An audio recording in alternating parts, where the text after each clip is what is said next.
He said it like he was telling her she forgot her umbrella. "There's no ticket for you, Mom. Just go home." She blinked confused, her small carry-on trembling in her wrinkled hand. The gate attendant looked away, uncomfortable.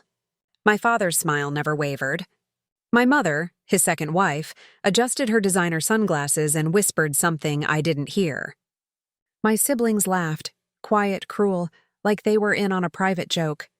That joke cost Grandma $18,000. I stood there silent. Then I took a step back from them and I stayed with her. 3 weeks later, the family came home tanned, loud, full of stories, and froze when they saw me at the baggage claim standing beside a man. Not just any man, him. But let me start where it really began. Dad used to be charming. He sold these like they were luxury cars. Clean, polished, irresistible. He married my mom for love, I think.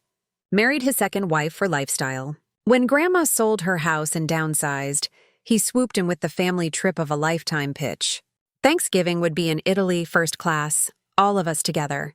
Before she got too old to travel, she paid in full, wired directly to my dad's account. He booked the trip and then quietly booked one less seat. I started noticing things 2 months before the flight. Grandma mentioned in passing that she hadn't seen her itinerary. Said she felt out of the loop.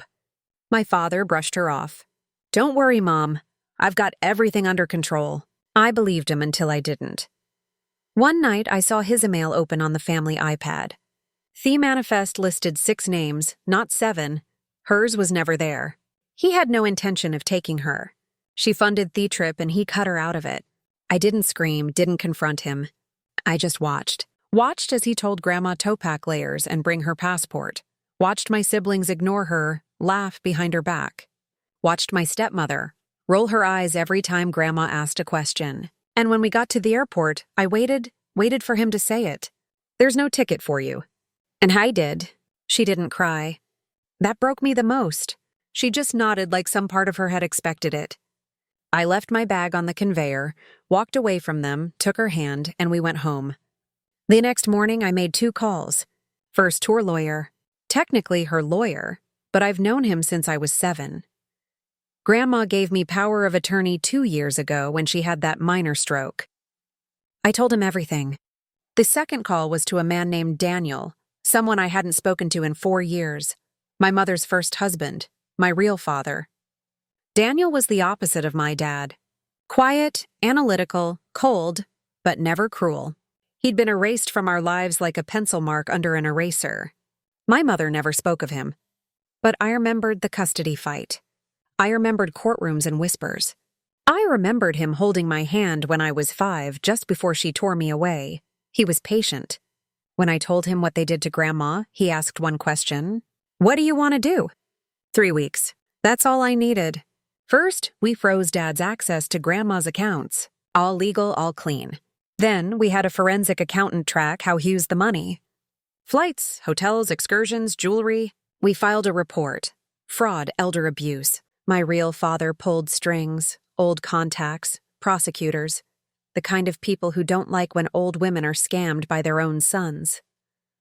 We didn't warn them. Well, let them enjoy Tuscany. And when they came back, sun-kissed and smug, I was waiting. Baggage claim terminal 3, Grandma beside me, and Daniel, my father, flanking her other side. Me dad's smile collapsed. My mom's lips parted, but no sound came. My siblings stopped mid-step. He tried to speak, but Daniel raised a hand. Firm, not angry. "Don't." He said, "You're going to want a lawyer." That's when he saw the envelope. Legal papers filed, served, real. The fallout unraveled fast. Grandma pressed charges. The bank reversed the wire, froze his assets. My father lost his job. His company didn't want the PR mess. My mother filed for separation a week later. Turns out betrayal isn't so charming when the money dries up. My siblings scattered, silent, ashamed, or maybe just scared. And me? I moved in with Grandma. I drove her to her doctor's appointments. I took her to lunch on Thursdays. We laughed, we healed. Last week, she changed her will, left everything to me. Not because I asked it, because I stayed. I think about that moment at the gate sometimes, the way he said it like it was nothing. Just go home. Funny thing is, she did, and so did I. And now he's the one locked out.